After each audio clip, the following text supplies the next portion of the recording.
Hello friends, welcome to teaching Kishan YouTube channel. તો આપણે સંપૂર્ણ ભારતની ભૂગોળ 27 લેક્ચરની અંદર કમ્પ્લીટ કરી દીધી છે. એની અંદર ભારતની ભૂગોળના નાના મોટા બધા જ ટોપિક મેં કવર કરાવ્યા છે. તમે પીએસઆઈ, કોન્સ્ટેબલ, સીસી, કોઈ પણ ક્લાસ 3 કે કોઈ પણ ઇવન ક્લાસ 1-2 ની તૈયારી કરતા હોય તો એ સિરીઝ તમને કામમાં લાગશે.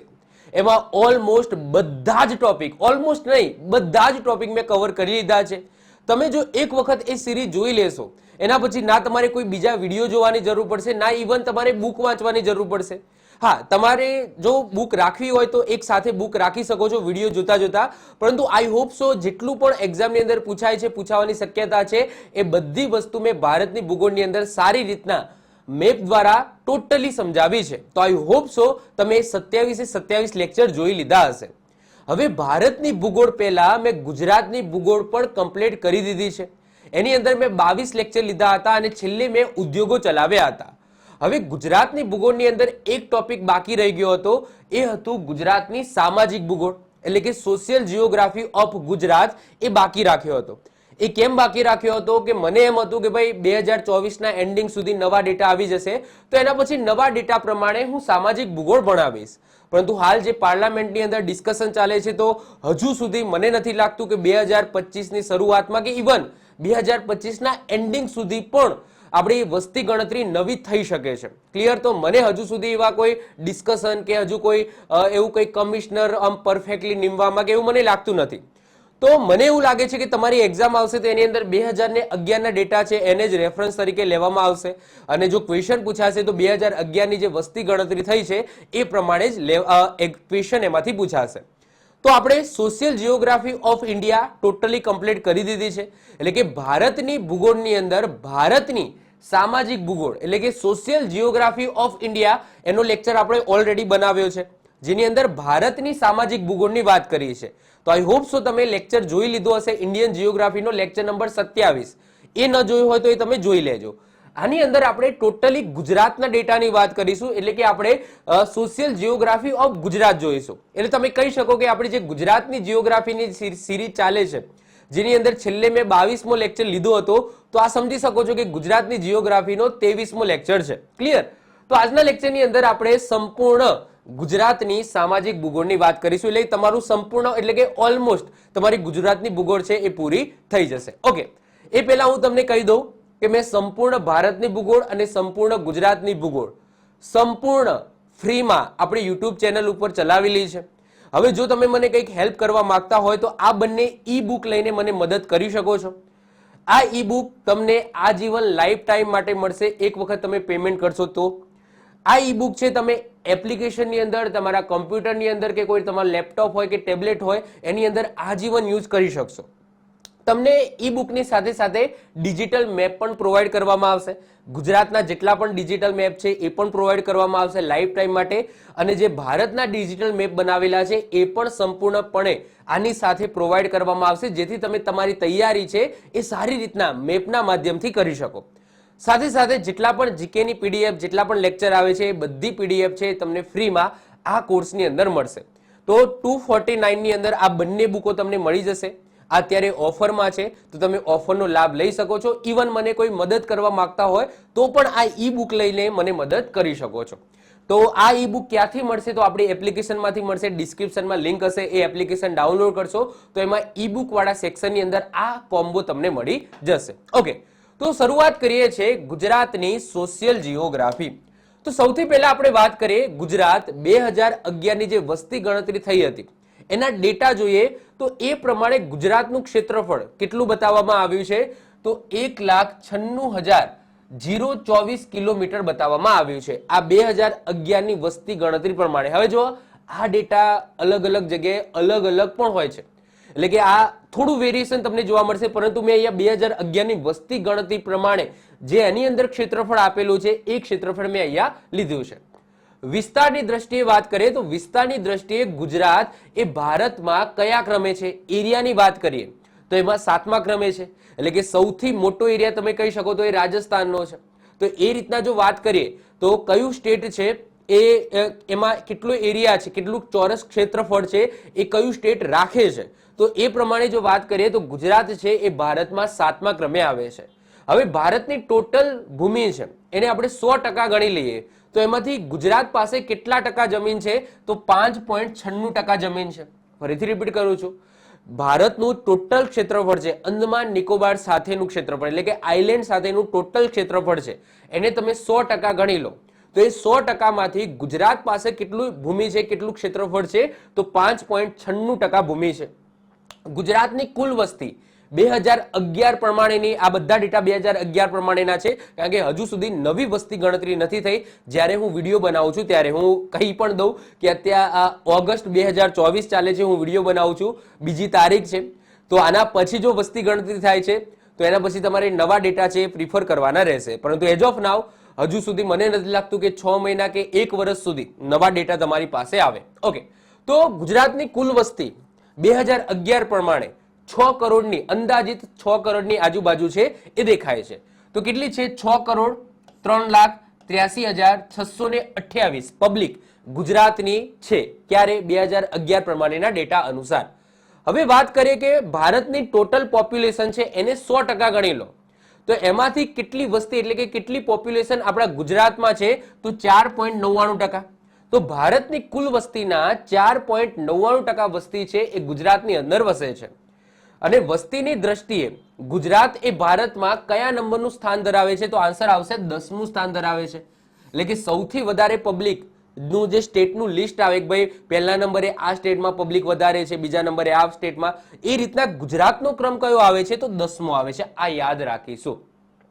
સાહેબ કયા સ્ટેટની અંદર પબ્લિક વધારે છે? તો આપણે ભારતના ડેટા જોયા જ હતા જેમાં યુપી, ઉત્તર પ્રદેશની અંદર ભારતની સૌથી વધારે વસ્તી રહે છે.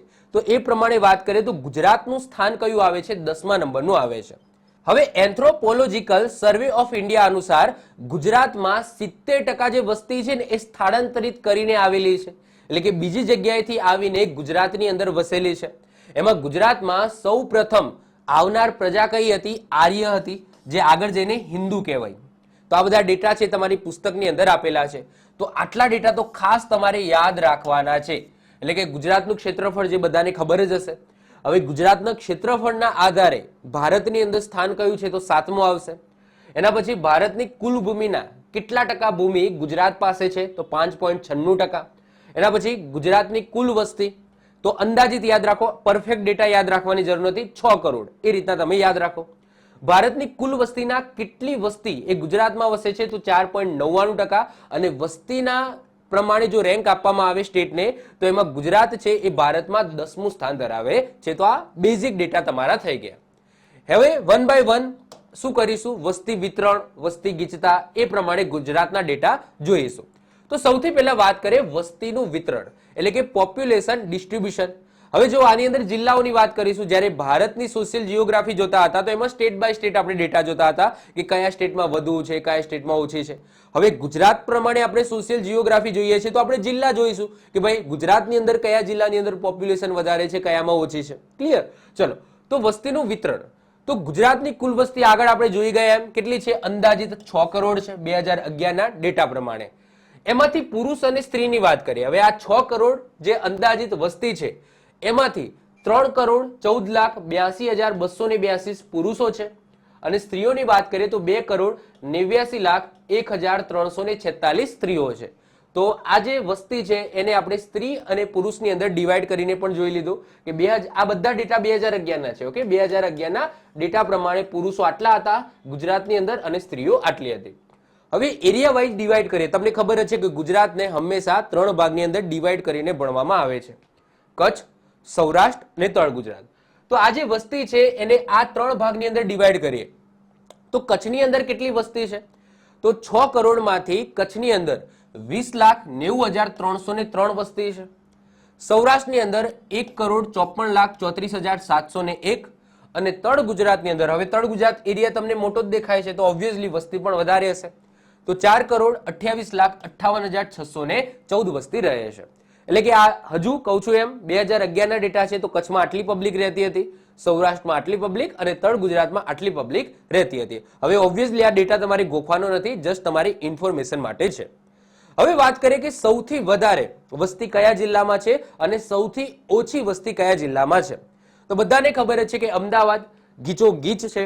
અમદાવાદમાં ગુજરાતની સૌથી વધારે વસ્તી રહે છે. તો ગુજરાતની જે વસ્તી છે એને તમે 100% કહી દો કે ગુજરાતની પોપ્યુલેશન એને 100% કહી દો તો એ 100%માંથી 11.94% એટલે કે અંદાજિત 12% જે વસ્તી છે એ ક્યાં રહે છે? અમદાવાદની અંદર રહે છે. એના પછી બીજા નંબરે સુરત આવશે. જો વસ્તી ગીચતા વસ્તુ અલગ છે અને વસ્તી વસ્તુ અલગ છે. ફરીથી રિપીટ કરું છું, વસ્તી ગીચતા એની અંદર સુરત એ પહેલા ક્રમે છે. કેમ?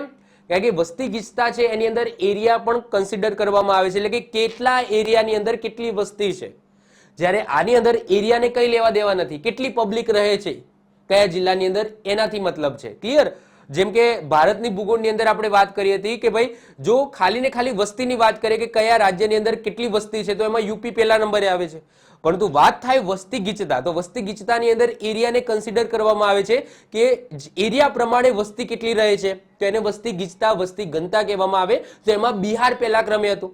તો એ જ રીતના અહીંયા પણ છે. તો અહીંયા જસ્ટ અત્યારે વસ્તીની વાત કરીએ છીએ કે કેટલી વસ્તી કયા જિલ્લાની અંદર રહે છે. તો અમદાવાદમાં ટોટલ 100% વસ્તી છે ગુજરાતની, એમાં 11.94 અંદાજિત 12% વસ્તી રહે છે. સુરત એ બીજા ક્રમે છે 10.07% અને વડોદરા એ ત્રીજા ક્રમે છે 6.89%. સૌથી ઓછી વસ્તીની વાત કરીએ તો ગુજરાતની સૌથી ઓછી વસ્તી ડાંગની અંદર રહે છે 0.38%. બીજા નંબરે પોરબંદરની અંદર 0.97% અને ત્રીજા નંબરે આવશે નર્મદા 0.98%. આ બધા ડેટા 2011 પ્રમાણેના છે. ક્લિયર? ચલો એના પછી નેક્સ્ટ આવે છે વસ્તી ગીચતા. હવે વસ્તી ગીચતાની અંદર છે એરિયા છે એને પણ કન્સિડર કરવામાં આવે છે. તો કોઈ પણ પ્રદેશની વસ્તી ગીચતા એટલે કે વસ્તી ગીચતા પણ કહેવાય, વસ્તી ઘનતા પણ કહેવાય. એટલે તે પ્રદેશમાં પ્રત્યેક ચોરસ કિલોમીટર દીઠ વસેલી સરેરાશ જનસંખ્યાને વસ્તી ગીચતા કહેવામાં આવે છે. એટલે કે એક ચોરસ કિલોમીટરની અંદર કેટલી સરેરાશ જનસંખ્યા વસ્તી રહે છે એને શું કહેવામાં આવે? વસ્તી ગીચતા કહેવામાં આવે. ક્લિયર? એટલે કે વસ્તી ગીચતાનું આવું કંઈક સૂત્ર હોય, ટોટલ વસ્તી ભાગ્યા ટોટલ ક્ષેત્રફળ. એટલે કે ગુજરાત છે, આ ગુજરાતની ટોટલ વસ્તી આ ઉપર મૂકવાની અને ગુજરાતનું ટોટલ ક્ષેત્રફળ એટલે કે 1960/24 એ મૂકવાનું અને એનું તમે ડિવાઈડ કરો અને જે તમને આંકડો મળે તો એ શું થઈ ગયું? તો એ ક્ષેત્રની એ પ્રદેશની વસ્તી ગીચતા થઈ. તો આ રીતના તમે આ સૂત્રની અંદર તમે ગુજરાતની ટોટલ વસ્તી અને ભાગ્યા ગુજરાતનું ટોટલ ક્ષેત્રફળ મૂકશો તો તમારો આન્સર આવશે 308.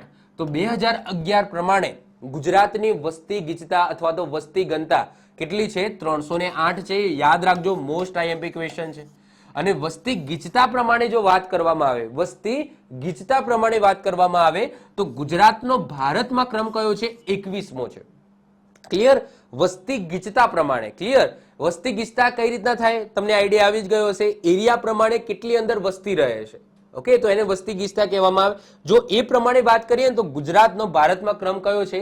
21મો છે. પહેલા ક્રમે કોણ છે? બિહાર છે વસ્તી ગીચતા પ્રમાણે, પરંતુ વસ્તી પ્રમાણે યુપી પહેલા ક્રમે છે. ઓકે, હવે વસ્તી ગીચતા પ્રમાણે જોઈએ તો આની અંદર સુરત પહેલા નંબરે આવશે. કારણ કે સુરત જોડે એરિયા ઓછો છે અમદાવાદ કરતા, પરંતુ વસ્તી વધારે છે. તો એમાં સુરત છે એ પહેલા ક્રમે આવશે. તો સુરતની અંદર વસ્તી ગીચતા કેટલી છે? 1137. આનો મતલબ શું કે સુરતની અંદર દર એક ચોરસ કિલોમીટર દીઠ કેટલી પબ્લિક રહે છે? 1137 પબ્લિક રહે છે દર ચોરસ કિલોમીટરે. અમદાવાદની અંદર વાત કરીએ તો અમદાવાદમાં તમે જો 890 વસ્તી વધારે છે, પરંતુ સાથે સાથે અમદાવાદ જોડે એરિયા પણ વધારે છે. તો એમાં વસ્તી ગીચતા છે એ ડિવિઝન થઈ ગયું. તો અમદાવાદની વસ્તી ગીચતા કેટલી છે? 890 છે અને આણંદની 711 છે. સૌથી ઓછી વસ્તી ગીચતાની વાત કરીએ તો બધાને ખબર છે કચ્છ, કારણ કે કચ્છ જોડે એરિયા કેટલો મોટો છે પરંતુ એની અંદર પબ્લિક જોવા બહુ ઓછી છે. તો એમાં ઓબ્વિયસલી કચ્છ પહેલા નંબરે આવશે. કચ્છની વસ્તી ગીચતા માત્ર 46 છે. એટલે કે દર ચોરસ કિલોમીટર કચ્છની અંદર માત્ર 46 વ્યક્તિઓ રહે છે. કારણ કે બધાને ખબર છે કે કચ્છનું રણ કેટલું મોટું છે. ઓબ્વિયસલી ત્યાં પબ્લિક વસ્તી નથી. સૌથી વધારે વસ્તી જે ભુજ છે અને જે અંજાર છે એ જે બધા ઇલાકા છે, જે શહેરો છે એની અંદર વસ્તી વધે છે રહે છે અને જે બીજો ખાલી એરિયા છે ત્યાં કોઈ વસ્તી નથી રહેતી. તો એરિયા વધારે છે એની પાસે. બીજા નંબરે ડાંગ આવશે. ડાંગની વસ્તી ગીચતા છે 129 અને જામનગર છે એ ત્રીજા નંબરે આવશે 153. ક્લિયર? તો આ વસ્તી ગીચતા પ્રમાણેના ડેટા છે. ક્લિયર? એના પછી ત્રીજા નંબરે આવશે વસ્તી વૃદ્ધિ. હવે વસ્તી વૃદ્ધિ એટલે શું કે કયા એરિયામાં દર 10 વર્ષે ઓબ્વિયસલી ગણતરી છે એ દર 10 વર્ષે થાય છે, તો જે ડેટા છે એ જે ગણતરી થઈ જાય, મતલબ કે 2001માં થઈ અને 2011માં થઈ, એટલે કે 2011 પહેલા ક્યારે થઈ હતી? 2001માં. તો કેટલી વસ્તી વધી એ એરિયાની અંદર, તો એને શું કહીશું? વસ્તી વૃદ્ધિ. દેખાય છે, નામથી જ ખબર પડી જાય છે.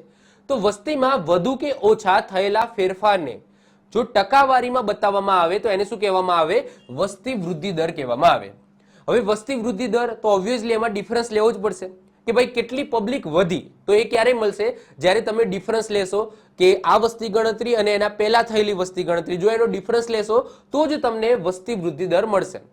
તો વસ્તી વૃદ્ધિ દર એક્ઝામ્પલ તરીકે વાત કરીએ તો એજ ઓફ નાવ તો આપણા જોડે જે ડેટા છે છેલ્લે 2011 ના છે અને એના પહેલા 2001 ના છે.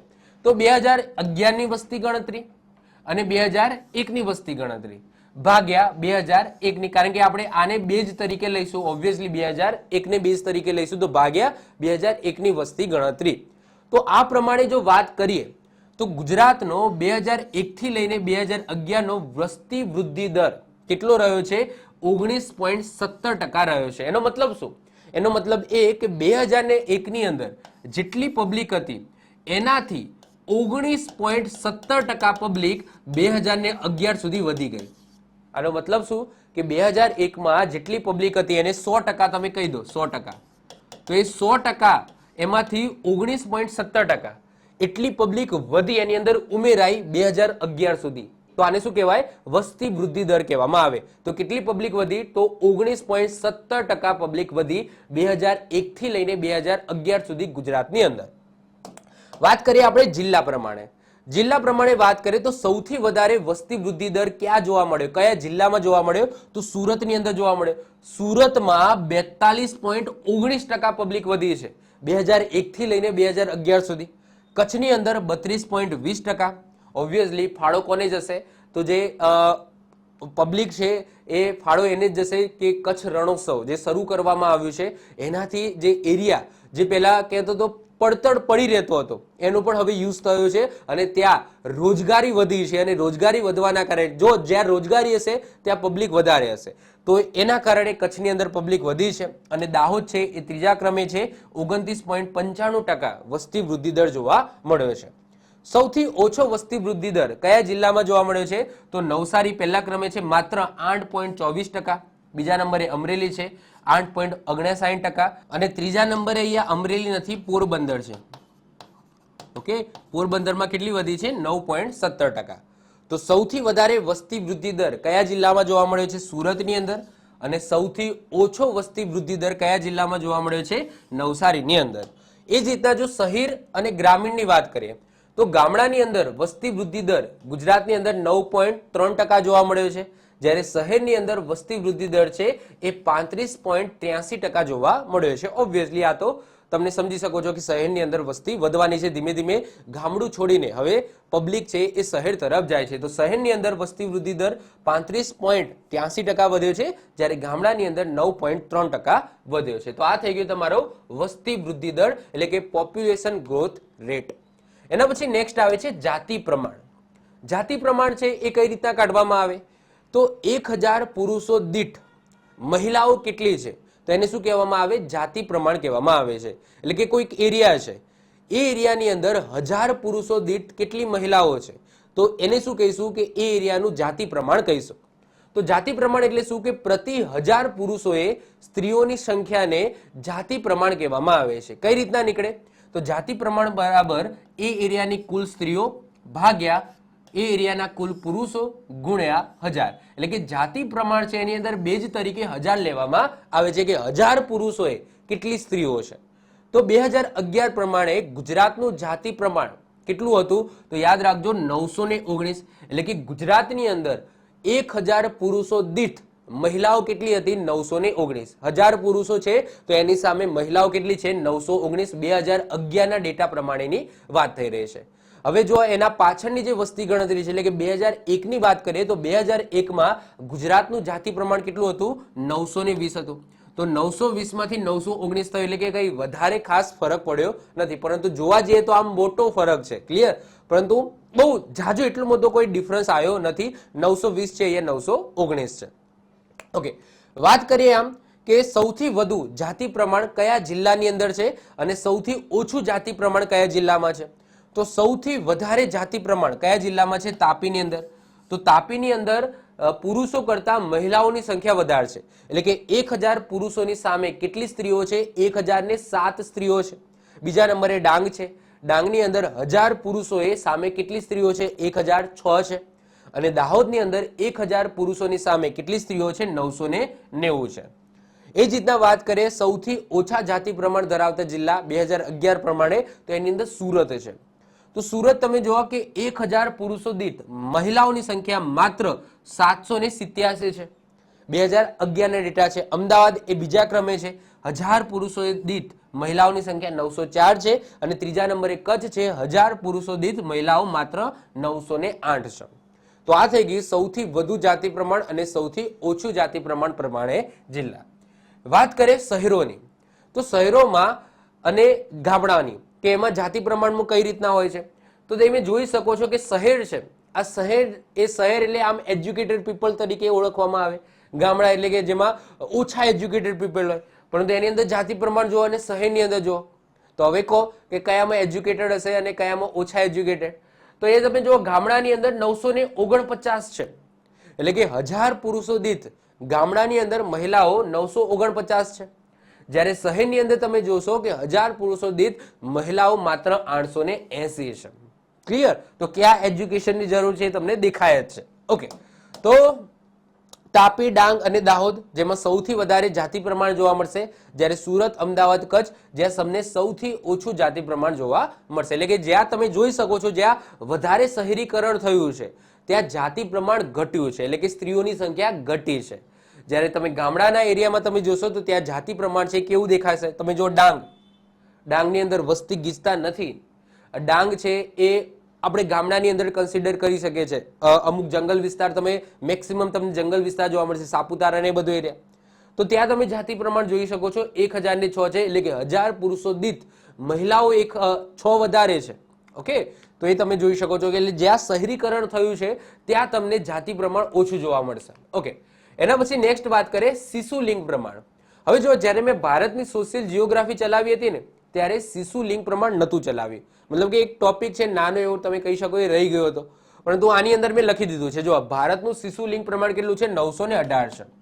તો આ જસ્ટ યાદ રાખી લેજો, કઈ એવું ખાસ યાદ રાખવાનું પણ એની અંદર નથી હોતું. જસ્ટ એટલું યાદ રાખજો, ભારતનું શિશુ લિંગ પ્રમાણ કેટલું છે? 918 છે.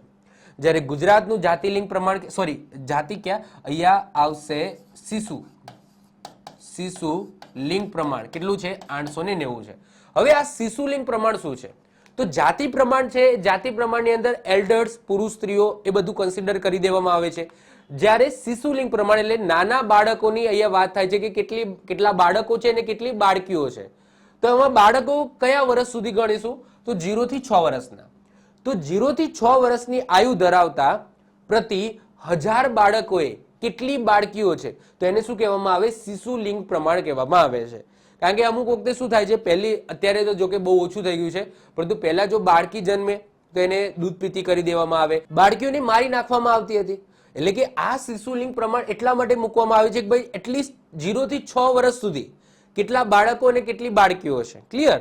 તો 0 થી 6 વર્ષની આયુ ધરાવતા પ્રતિ 1000 બાળકોએ કેટલી બાળકીઓ છે? તો એને શું કહેવામાં આવે? શિશુ લિંગ પ્રમાણ કહેવામાં આવે. શિશુ લિંગ પ્રમાણમાં કુલ બાળકીઓ છે ઉપર મૂકવાની, કુલ બાળકો નીચે મૂકવાના અને 1000 નો બેઝ લેવાનો છે. તો 2011 પ્રમાણે ગુજરાતનું શિશુ લિંગ પ્રમાણ કેટલું છે? 890. ધેટ્સ મીન્સ કે શું કે 0 થી 6 વર્ષની આયુ ધરાવતા 890 બાળકોની સામે, સોરી 1000 બાળકોની સામે 890 બાળકીઓ છે. એ જ રીતના ભારતનું શિશુલિંગ પ્રમાણ 918 છે. એનો મતલબ શું કે 0 થી 6 વર્ષ ધરાવતા નાના નાના બાળકો છે એમાં 1000 બાળકોએ 918 શું છે? બાળકીઓ છે. ક્લિયર? તો આઈ હોપ સો તમને ખ્યાલ આવી ગયો હશે. ચલો હવે વાત કરીએ જિલ્લા પ્રમાણે. તો સૌથી વધુ શિશુલિંગ પ્રમાણતા જિલ્લા અને સૌથી ઓછું શિશુલિંગ પ્રમાણ ધરાવતા જિલ્લાઓ. તો ડાંગની વાત કરીએ તો ડાંગ સૌથી વધારે શિશુલિંગ પ્રમાણ ધરાવે છે 964. એટલે કે ડાંગની અંદર 1000 બાળકો દીઠ કેટલી બાળકીઓ છે? 964. બીજા નંબરે તાપી છે 953 અને દાહોદ છે ત્રીજા નંબરે 948. સુરતની વાત કરીએ તો સુરતમાં સૌથી ઓછું શિશુલિંગ પ્રમાણ જોવા મળશે 835 છે. એટલે કે 1000 બાળકો દીઠ બાળકીઓની સંખ્યા કેટલી છે? 835. ઓકે, બાળકીઓ કેટલું કન્સિડર કરવાનું? 0 થી 6 વર્ષના વાત થાય છે. મહેસાણા બીજા ક્રમે છે 842 અને ગાંધીનગર ત્રીજા ક્રમે છે 847. ક્લિયર? ચલો, તો આ થઈ ગયું તમારું શિશુલિંગ પ્રમાણ. એના પછી નેક્સ્ટ આવે છે સાક્ષરતા દર એટલે કે લિટરસી રેટ. લિટરસી રેટ એટલે કે ભણેલા ગણેલા લોકો. પરંતુ એ આપણે ડેફિનેશન શું આપીશું? કોને આપણે ભણેલા કહીશું અને કોને આપણે અભણ કહીશું? એની શું ડેફિનેશન છે? ગ્રેજ્યુએશન જોવામાં આવશે, 10 પાસ જોવામાં આવશે, 12 પાસ જોવામાં આવશે. એનો ક્રાઇટેરિયા શું છે? તો આની અંદર કોઈ ડિગ્રી કન્સિડર કરવામાં આવશે નહીં. કોઈ માણસ છે, એ માણસ અથવા તો કોઈ પણ વ્યક્તિ છે, એ પ્રોપરલી એક ભાષા બોલી શકે, એ ભાષામાં લખી શકે અને એ ભાષા વાંચી શકે તો એને આપણે ભણેલો ગણો. ભલે એના પાસે 10 પાસની ડિગ્રી હોય, 8 પાસની હોય કે સ્કૂલે જ ના ગયો હોય, પરંતુ કોઈ પણ વ્યક્તિ એક ભાષા લખી શકે, વાંચી શકે, બોલી શકે તો એને આપણે ભણેલો ગણવો. તો આને શું કહેવાય? સાક્ષરતા દર કહેવામાં આવે છે. નોર્મલી શું થતું હોય છે કે અભણ જે લોકો હોય છે એ વાંચી નથી શકતા, બોલી શકે બોલવામાં, કારણ કે ઓબ્વિયસલી એમનો જન્મ થયો હોય તો ફેમિલીની અંદર જે વર્ડ્સ બોલાતા હોય તો એ બોલતા શીખી જાય છે, પરંતુ લખતા નથી શીખતો. કારણ કે જો સ્કૂલે ન ગયો હોય તો, હા, વાંચતા નથી શીખતો જો સ્કૂલે ન ગયો હોય તો, બોલતા શીખી જાય છે, પરંતુ જે લખવું અને વાંચવું છે એ મુખ્ય છે સાક્ષરતાની અંદર. તો કોઈ પણ વ્યક્તિ જેની ઉંમર 7 વર્ષ કે એનાથી વધારે છે તો એવા માણસોને આપણે ગણવાના છે જે કોઈ પણ ભાષા સમજી શકે, લખી શકે, વાંચી શકે અને બોલી શકે. ઓબ્વિયસલી બોલી શકે પણ આની અંદર આવશે. હા, પછી મૂંગા લોકો હોય તો પછી આ જે બોલવાનો ફેક્ટર છે એ ઓબ્વિયસલી કામ નહીં આવે. તો સમજી, લખી અને વાંચી શકે છે તો એને શું કહેવામાં આવે? સાક્ષર કહેવામાં આવે. પહેલા સાક્ષરતાની ઉંમર કેટલી હતી? 5 વર્ષ હતી. પછી જે આગળ જઈને 7 વર્ષ કરવામાં આવી. એટલે કે પહેલા શું હતું કે 5 વર્ષ કે તેનાથી ઉપરના જે લોકો છે એમાં આ સાક્ષરતા છે એ કાઉન્ટ કરવામાં આવતી હતી, પરંતુ હવે 7 વર્ષ કે એનાથી ઉપરના જે વ્યક્તિઓ છે એની અંદર સાક્ષરતા કાઉન્ટ કરવામાં આવે છે. જે ક્રાઇટેરિયા પહેલા 5 વર્ષ કે એનાથી ઉપરનો હતો. તો સાક્ષરતાનો દર કઈ રીતના કાઢીએ? તો સાક્ષર વસ્તી, ટોટલ સાક્ષર વસ્તી ભાગ્યા કુલ વસ્તી ગુણ્યા 100. તો આનાથી તમને શું મળી જશે? સાક્ષરતાનો દર મળશે પર્સન્ટેજની અંદર, કે કેટલા લોકો ભણેલા ગણેલા છે, કેટલા ટકા લોકો ભણેલા ગણેલા છે. ગુજરાતના સાક્ષરતાની વાત કરીએ કે ગુજરાતનો સાક્ષરતા દર કેટલો છે 2011 પ્રમાણે? તો 79.31%, એટલે કે 79.31%, એટલે કે 31%. 79.31% એ ગુજરાતનો સાક્ષરતા દર છે 2011 પ્રમાણે. ધેટ્સ મીન્સ કે શું? કે ગુજરાતની ટોટલ પોપ્યુલેશનને તમે 100% કહી દો તો આ 100%માંથી 79.31% લોકો છે એ એક ભાષા સમજી શકે છે, લખી શકે છે, વાંચી શકે છે, બોલી શકે છે, એટલે કે સાક્ષર છે. બાકીની જે પબ્લિક છે, એટલે કે અંદાજે તમે કહી શકો 20% એવી પબ્લિક છે એ પ્રોપરલી કોઈ એક ભાષા ઓબ્વિયસલી સમજી તો શકતા હોય પરંતુ લખી અને વાંચી નહીં શકતા હોય. ક્લિયર? તો એ અભણની અંદર તમે કહી શકો છો, ઇલિટરસીની અંદર તમે એની અંદર કાઉન્ટ કરી શકો છો. હવે એની અંદર પુરુષ અને સ્ત્રીનો રેશિયો જોઈએ તો 2011 પ્રમાણે આજે 79.31% છે. હવે ગુજરાતની અંદર માની લો કે ટોટલ જે પુરુષો છે એને 100% માની લો.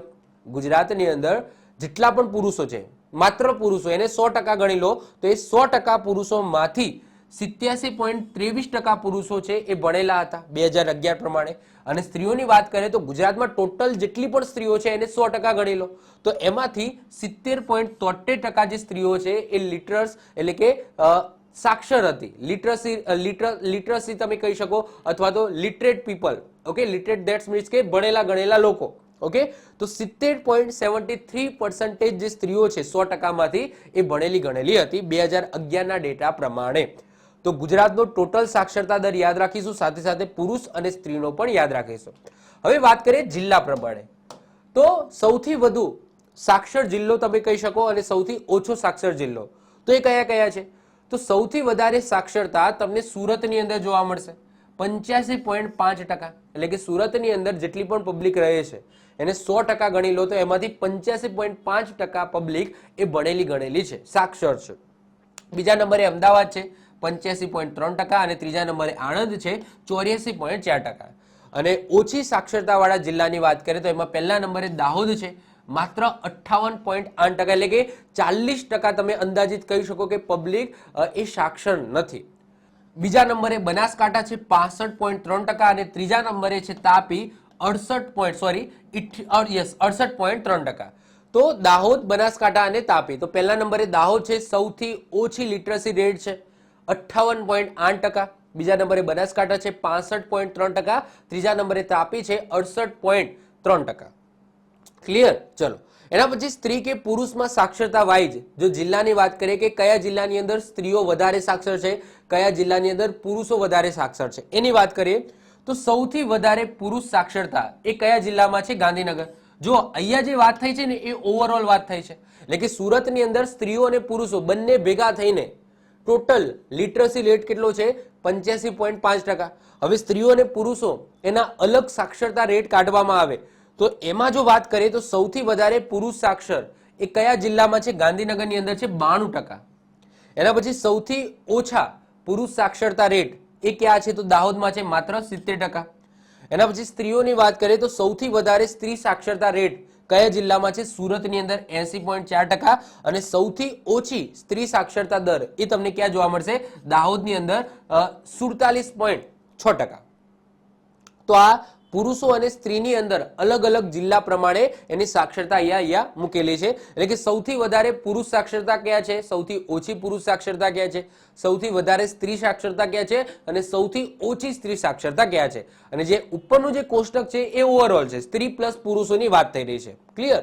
ચલો એના પછી નેક્સ્ટ આવે છે ધર્મના આધારે ગુજરાતમાં વસ્તી ગણતરી 2011 પ્રમાણે. ઓકે, થોડી શરદીની અસર છે એટલે કે મારો અવાજ છે થોડો કદાચ કટ થતો હોય અથવા તો અવાજ થોડો અલગ પણ આવી શકે છે. ક્લિયર? પરંતુ થોડી શરદીની અસર છે એટલે આવું થાય છે. ઓકે, તો ધર્મના આધારે ગુજરાતમાં વસ્તી ગણતરીની વાત કરીએ તો આપણે ભારતના પોઈન્ટ ઓફ વ્યૂથી જોઈ ગયા હતા. હવે આપણે વાત કરીએ કે ગુજરાતની અંદર કયા ધર્મની પબ્લિક કેટલી રહે છે. તો તમને મેજર ધર્મ અહીંયા તમે જોવા મળશે. એમાં સૌથી પહેલા વાત કરીએ હિન્દુ ધર્મની. તો ભારતની ટોટલ વસ્તી છે એને 100% તમે કહી દો તો એમાંથી 88.57% પબ્લિક છે એ હિન્દુની છે 2011ના ડેટા પ્રમાણે, જે અત્યારે ઓબ્વિયસલી ઓલમોસ્ટ આખું ઘણું બધું ચેન્જીસ એની અંદર આવી ગયો હશે. મુસ્લિમ પબ્લિકની વાત કરીએ તો 9.67%, ખ્રિસ્તી પબ્લિકની વાત કરીએ તો 0.52%, શીખ પબ્લિકની વાત કરીએ તો 0.09%, બૌદ્ધ ધર્મની વાત કરીએ તો 0.05%, જૈન ધર્મની 0.96%, અન્ય એટલે કે આ બધા ધર્મ સિવાયના અન્ય પબ્લિકની વાત કરીએ તો 0.06% છે. અને એવા લોકો જે ધર્મને માનતા જ નથી, કારણ કે એક પણ ધર્મ આની સાથે મતલબ કે એક પણ ધર્મ સાથે સંકળાયેલા નથી, તો એવા 0.08% પબ્લિક છે. તો 2011 પ્રમાણે હિન્દુ ધર્મના લોકો 88.57% છે ગુજરાતની અંદર, મુસ્લિમ ધર્મના લોકો 9.67% છે, પછી ખ્રિસ્તી ધર્મના 0.52% છે. ક્લિયર? એ રીતના અહીંયા રેશિયો મૂકેલો છે. અહીંયા વાત થાય છે ગુજરાતની પબ્લિકની. ઓકે, ગુજરાતમાં ધર્મ વાઇઝ કેટલી પબ્લિક રહે છે. હવે વાત કરીએ એમાં જે મુખ્ય છે, જેમ કે હિન્દુ ધર્મ અને મુસ્લિમ ધર્મ, એની પબ્લિક તમને વધારે જોવા મળશે. તો હિન્દુ ધર્મ અને મુસ્લિમ ધર્મ છે એ બંનેની વધારે પબ્લિક ક્યાં રહે છે એ જોઈએ. તો હિન્દુ ધર્મની સૌથી વધારે વસ્તી તમને ક્યાં જોવા મળશે? અમદાવાદની અંદર. એટલે કે આખા ગુજરાતની અંદર જેટલી પણ હિન્દુ ધર્મની પબ્લિક છે, હિન્દુ ધર્મની વસ્તી છે, એને તમે 100% કહી દો તો એ 100%માંથી 10.90% પબ્લિક છે એ અમદાવાદમાં રહે છે. ફરીથી રિપીટ કરું છું, ગુજરાતની અંદર હિન્દુ ધર્મના જેટલા પણ લોકો છે એને તમે 100% કહી દો કે આ 100% લોકો છે. એમાંથી 10.90% લોકો એ કયા જિલ્લામાં રહે છે? અમદાવાદની અંદર રહે છે. સેમ ટુ સેમ અહીંયા ઇસ્લામ ધર્મની અંદર પણ અમદાવાદ આવશે. એટલે કે અમદાવાદની અંદર હિન્દુ ધર્મ અને મુસ્લિમ ધર્મ આ બંને ધર્મના લોકો રહે છે વધારે. હવે અહીંયા અમદાવાદ ઇસ્લામ ધર્મમાં પણ અમદાવાદ આવશે. એટલે કે સમજી લો કે ગુજરાતની અંદર મુસ્લિમ ધર્મના લોકો છે એને તમે 100% કહી દો તો એ 100%માંથી 14.43% જે લોકો છે ક્યાં રહે છે? અમદાવાદની અંદર રહે છે. સૌથી ઓછીની વાત કરીએ તો ડાંગની અંદર હિન્દુ ધર્મના લોકો ડાંગમાં સૌથી ઓછા છે 0.37%. અને સૌથી ઓછા મુસ્લિમ ધર્મ ઇસ્લામ ધર્મના લોકોની વાત કરીએ તો એ સૌથી ઓછા એ પણ એની અંદર ડાંગ જ આવશે 0.06% આવશે. ક્લિયર. જૈન ધર્મની વાત કરીએ તો જૈન ધર્મના સૌથી વધારે લોકો અમદાવાદની અંદર છે 14.75% હશે. એટલે કે જૈન ધર્મના લોકો છે, જો વસ્તી ઓછી છે પરંતુ એને 100% ગણી લો તો મેક્સિમમ જૈન ધર્મની લોકો જે વસ્તી છે ક્યાં રહે છે, અમદાવાદની રહે છે. અને સૌથી ઓછી આમાં પણ ડાંગ આવશે 0.01%. એટલે બધામાં તમે જુઓ કે અમદાવાદ પહેલા છે અને ડાંગ પછી છે. કારણ કે અહીંયા જો આ જે રેશિયો છે એ વસ્તીનો નથી, એ ધર્મની વસ્તીનો છે. સમજો છો ને? મતલબ કે અહીંયા અમદાવાદની અંદર 10.90% છે, તો આ હિન્દુ ધર્મના જે 100% લોકો છે આ 100%માંથી 10.90% છે. એ રીતના જ અહીંયા 14.43% છે. તો અહીંયા ઇસ્લામ ધર્મના લોકો છે એને 100% ગણી લો. ગુજરાતની અંદર જે ઇસ્લામ ધર્મના લોકો રહે છે એને 100% ગણી લો તો એ 100%માંથી 14.43% છે. ક્લિયર? તો આઈ હોપ સો તમને ખ્યાલ આવતો હશે. તો આ ધર્મના આધારે ગુજરાતની અંદર જે વસ્તી રહે છે એનું ડિવિઝન મેં તમને અહીંયા કહી દીધું. એના પછી નેક્સ્ટ વાત કરીએ ગુજરાતની અંદર ગ્રામીણ અને શહેરી વસ્તી. ગામડામાં કેટલી વસ્તી રહે છે અને શહેરની અંદર કેટલી વસ્તી રહે છે. સૌથી પહેલા તો મેં ડેફિનેશન આપી દઉં કે શહેર કોને કહીશું અને ગામડું કોને કહીશું. તો આ ડેફિનેશન મેં ભારતની સોશિયલ જીઓગ્રાફીની અંદર પણ સમજાવી હતી. તો શહેરી વસ્તી કોને કહીશું? તો જે વસ્તી, જે પબ્લિક રહે છે જે એરિયાની અંદર, એ એરિયામાં ઓછામાં ઓછી પબ્લિક 5000 હોવી જોઈએ. એટલે કે 5000 થી વધારે હોય ચાલે પરંતુ 5000 થી ઓછી નહીં હોવી જોઈએ. જો એ 5000 થી ઓછી હશે તો એને ગામડાની અંદર કન્સિડર કરવામાં આવશે. તો કોઈ એરિયા છે તો એ એરિયાની પબ્લિક 5000 થી વધારે છે, પછી એ જે 5000 થી પબ્લિક છે આ પહેલો ક્રાઇટેરિયા છે. સમજી લો કે આ પૂરો થઈ ગયો. માની લો કે કોઈ એરિયા છે ત્યાં 10000 પબ્લિક રહે છે. કેટલી? 10000 પબ્લિક. હવે બીજો ક્રાઇટેરિયા શું છે કે 75% પુરુષો ખેતી સિવાયના કામદારો હોવા જોઈએ. એટલે કે શું કે અહીંયા માની લો કે કોઈ એરિયા છે એની પબ્લિક 10000 છે તો પહેલો ક્રાઇટેરિયા તો પૂરો થઈ ગયો. બીજો ક્રાઇટેરિયા એ છે કે એમાંથી જે 75% પુરુષો છે, માની લો કે 10,000 છે એ 10,000 છે એ પુરુષો છે, માની લો એવું, તો એમાંથી 7,500 પુરુષો છે એ ખેતી સિવાયના કોઈ પણ અલગ અલગ કામ કરતા હોવા જોઈએ. એટલે કે ખેતી કરતા હોવા જોઈએ નહીં. ખેતી સિવાયના અલગ કોઈ કામ કરતા હોય છે, ભલે પછી એ લુહાર હોય, સુથાર હોય, XYZ કંઈ પણ હોય, પરંતુ ખેતી કરતા હોવા જોઈએ નહીં. અને ત્રીજો ક્રાઇટેરિયા એ છે કે એની વસ્તી ઘનતા ન્યૂનતમ 400 પ્રતિ ચોરસ કિલોમીટર હોવી જોઈએ. વસ્તી ગીચતા શું છે, વસ્તી ઘનતા અથવા વસ્તી ગીચતા શું છે મેં આગળ સમજાવી દીધું કે પ્રત્યેક ચોરસ કિલોમીટર દીઠ રહેતી વસ્તીને એની વસ્તી ગીચતા કહેવામાં આવે. તો જે પણ એરિયા છે એ એરિયાની વસ્તી ગીચતા 400 થી તો વધારે જ હોવી જોઈએ, 400 થી ઓછી હોવી જોઈએ નહીં. તો જ એને આપણે શહેરની અંદર કન્સિડર કરીશું. એટલે કે આ ત્રણ ક્રાઇટેરિયા જો ફૂલફિલ થાય છે કોઈ એરિયાના તો એને આપણે શું કહીશું? શહેર કહીશું. બાકી એને ગામડાની અંદર કન્સિડર કરીશું. ક્લિયર? હવે વાત કરીએ ગ્રામીણ અને શહેરી વસ્તી. તો ગુજરાત પ્રમાણે અહીંયા વાત કરું છું તો ગુજરાત પ્રમાણે ગુજરાતની અંદર 2001માં શહેરી વસ્તી કેટલી હતી? 37.4% હતી.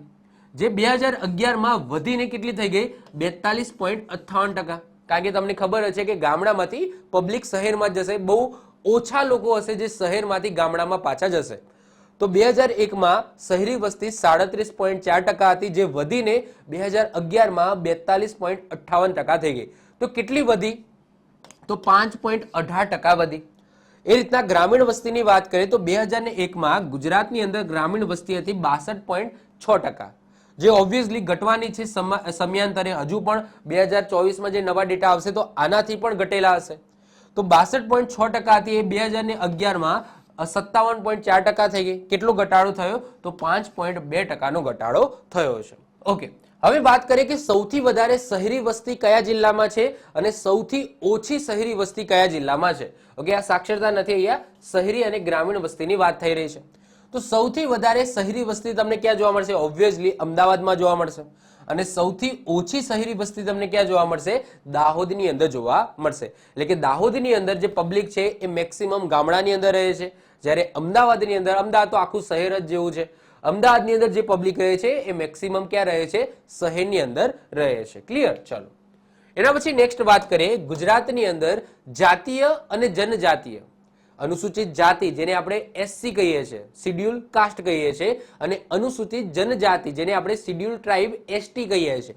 તો ગુજરાતની અંદર એસસી અને એસટીની જનગણના 2011 પ્રમાણે કયા પર્સન્ટેજની અંદર છે ગુજરાતની અંદર?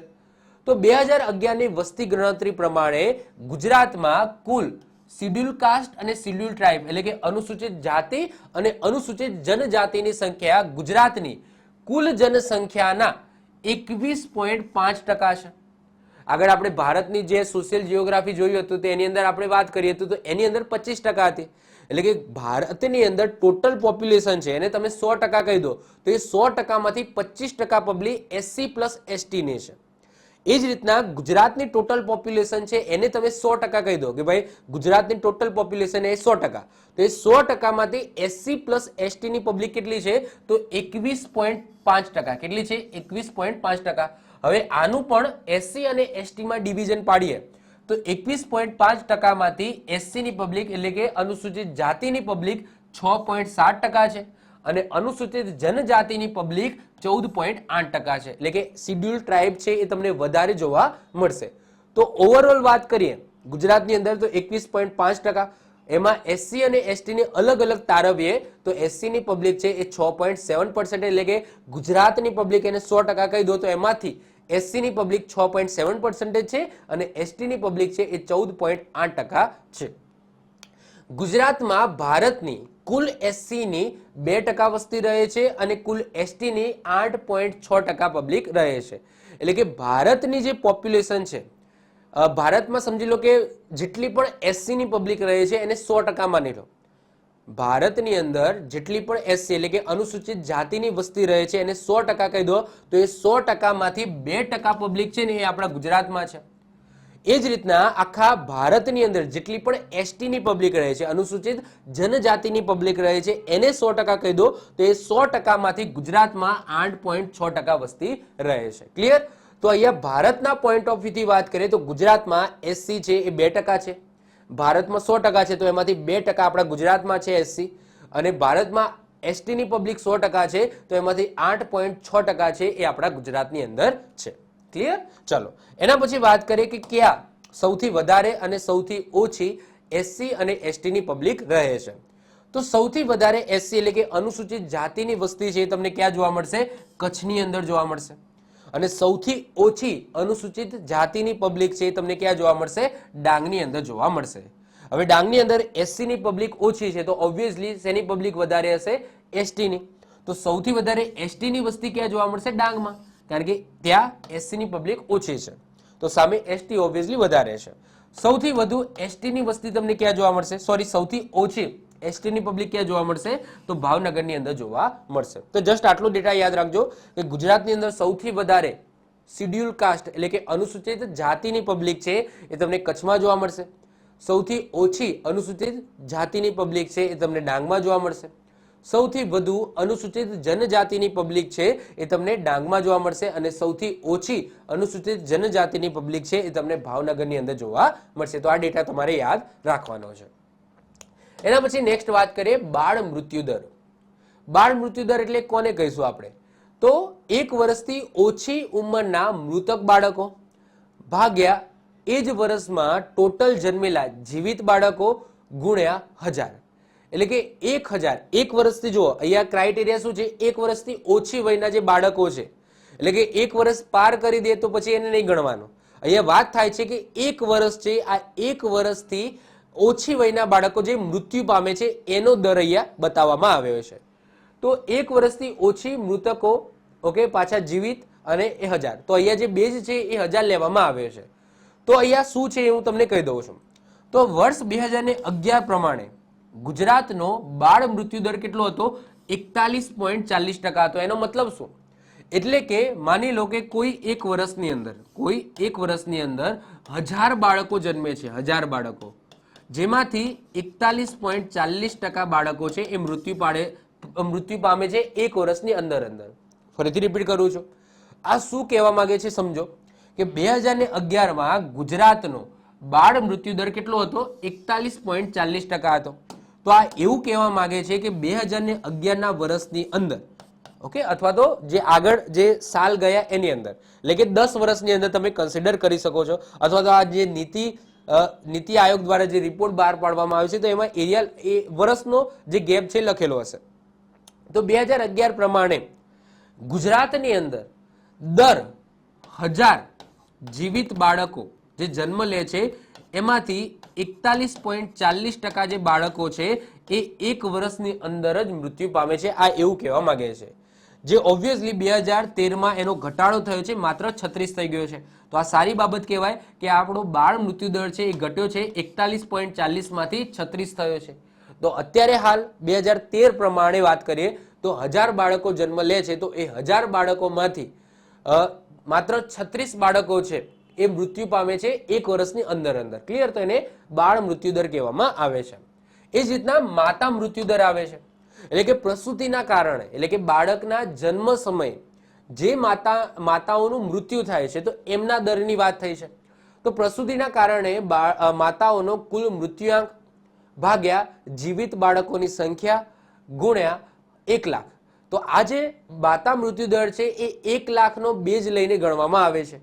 તો વર્ષ જે આ પણ જે રિપોર્ટ છે નીતિ આયોગ દ્વારા બહાર પાડવામાં આવે છે, તો વર્ષ 2011-13 ની વાત કરીએ, 11 થી 13 વાત કરીએ, 2011 થી લઈને 2013 સુધી વાત કરીએ તો ગુજરાતમાં માતા મૃત્યુદર કેટલો છે? 112. ધેટ્સ મીન્સ કે શું કે 1 લાખ માતાઓ, ઓકે, 1 લાખ માતાઓમાંથી બાળકના જન્મ સમય એટલે કે પ્રસૂતિ સમયે કેટલી માતાઓ મૃત્યુ પામે છે? 112 માતાઓ મૃત્યુ પામે છે 1 લાખમાંથી. જે 2014 થી 16 ની અંદર ઘટીને કેટલો થઈ ગયો છે? 91. એટલે કે 2014 થી લઈને 2016 સુધી 1 લાખ માતાઓએ 1 લાખ માતાઓ જે પ્રસૂતિ સમયે બાળકનો જન્મ આપે છે એ સમયની વાત થાય છે. બાળકના જન્મ સમયે કેટલી માતાઓ મૃત્યુ પામે છે? તો 1 લાખ માતાઓમાંથી 91 માતાઓ છે એ મૃત્યુ પામે છે. ક્લિયર? તો આ સાથે ગુજરાતની સંપૂર્ણ સોશિયલ જીઓગ્રાફી અહીંયા પૂર્ણ થાય છે. આઈ હોપ સો તમને લેક્ચર ગમ્યો હશે. લેક્ચર ગમ્યો હોય તો લાઈક કરી દો, મિત્રો સાથે શેર કરી દો. જે સેક્શન છે એની અંદર અપલોડ થઈ જશે. વિડીયો ગમ્યો તો વિડીયોને લાઈક કરી દો, મિત્રો સાથે શેર કરી દો. જો તમે આ ચેનલ પર પહેલી વખત આવી ગયા હોય તો ચેનલને સબસ્ક્રાઇબ કરીને બાજુમાં બેલ આઇકન હશે એ દબાવી દો, જેથી કોઈ નવો વિડીયો અપલોડ કરું તેની નોટિફિકેશન તમને મળતી રહે અને તમારો કોઈ પણ વિડીયો મિસ ના થાય. તો મળીશું નેક્સ્ટ લેક્ચરમાં. બાય, ઓલ ધ બેસ્ટ, જય હિન્દ, જય ભારત.